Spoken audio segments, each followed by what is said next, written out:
শব্দ পেলাম, মানে বোতল দিয়ে আমার বাড়িতে মানে ঢিল ছুটছে, কেউ বা কারা।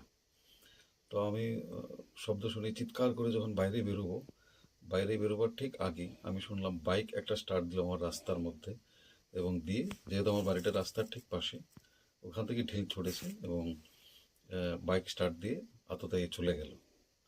তো আমরা তো আমি তো স্পেশালি সংস্কৃতি শহরে থাকি, সবার প্রতি আমার অগাধ আস্থা এবং ভালোবাসা রয়েছে। আমি জানি না কেন এরকম হলো। এরকমটা কোনোদিনই কাঙ্ক্ষিত নয়। তো আমি পুলিশকে ফোন করেছিলাম। পুলিশের সংশ্লিষ্ট আধিকারিক এসেছিলেন। উনি এসে রিপোর্ট নিয়ে গেছেন। আগামীকাল সকালবেলা হয়তো আমি এফআইআর করব এর বিরুদ্ধে, এবং আমি আশা রাখছি আমি সুবিচার পাবো, এবং এটা যেন কারোর সাথেই না হয়। এরকম ইনসিডেন্টস যেন কারোর সাথেই না হয়, এটা কোনোদিনই কাঙ্ক্ষিত নয় বা বাঞ্ছিত নয়। আর হ্যাঁ, অন্যায় হলে তো প্রতিবাদ করাটা উচিত, এবং আমি করিও। হয়তোবা সেখানে কোনো থাকতেও পারে, আমি হয়তোবা, হ্যাঁ আছেও, হয়তোবা কোনো ক্লু থাকতেও পারে, আমি জানি না। কিন্তু এতে করে যদি কেউ ভাবে যে মানে কণ্ঠরোধ করে দেবে অন্যায়ের বিরুদ্ধে, সেটা ভুল ভাবছে। আপনি একজন প্রখ্যাত চিকিৎসক হিসাবে পরিচিতি রয়েছে সারা রাজ্যে কিংবা কৈলাসহরে। পাশাপাশি আপনি এই সাংস্কৃতিক শহর কৈলাসহরে আপনি একজন সাংস্কৃতিক মানুষ, আপনি একজন সঙ্গীত শিল্পী মানুষ। মানে কি ভাবছেন এই ঘটনার পিছনে? আমি আসলে স্তম্ভিত। আমরা কোনোদিন এরকম ভাবতেও পারি না, ভাবিও নি। আর যারা সংস্কৃতি প্রিয় মানুষ তারা কোনোদিন এরকম করে না বা করেনি বলেই আমার দৃঢ় বিশ্বাস। এবং সব জায়গাতেই কিছু অপসংস্কৃতির লোক থাকে, এবং তারাই এটা করেছে। যে করেছে তার তো মানে এটা তো শিওর যে তার কোনো সংস্কৃতির কোনো বালাই তার মনের মধ্যে নেই, তার পরিবারে নেই, এটা তো শিওর। মানে সংস্কৃতি শহরে আপনি বসবাস করছেন, আপনার নিজের বাসভবন এভাবে মদের বোতল দিয়ে ডিল দিচ্ছে। মানে এটাকে মানে প্রাথমিকভাবে আপনি কোন দৃষ্টিতে নিচ্ছেন? এটা তো সামাজিক অবক্ষয়ের একটা লক্ষণ, ডেফিনেটলি।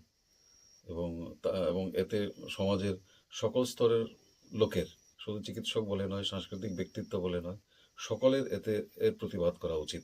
আজকে আমার সাথে হয়েছে, কালকে আপনার সাথেও হতে পারে। পুলিশকে কি রিপোর্ট দিলেন? পুলিশ এসেছিল, ওরা পিকচার নিয়ে গেছেন, আমার সঙ্গে কথা বলেছেন, এবং বিভিন্ন বিষয় নিয়ে কথা বলেছেন। সেটা কালকে এফআইআর নেওয়ার পর স্পষ্ট হবে।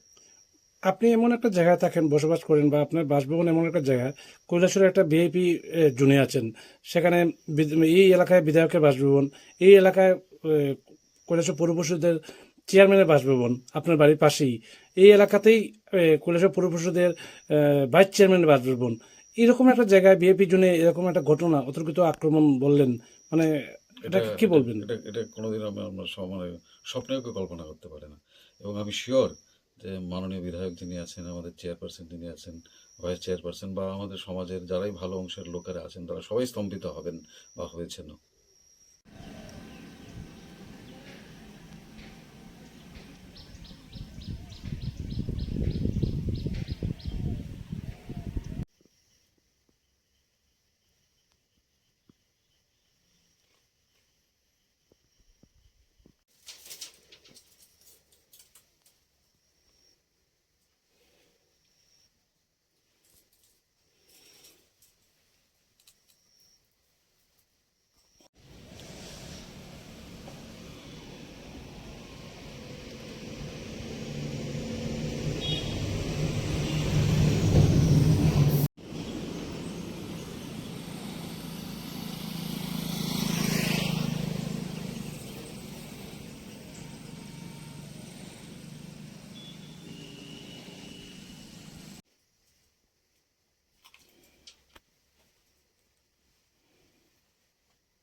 ভিডিও হইতেছে।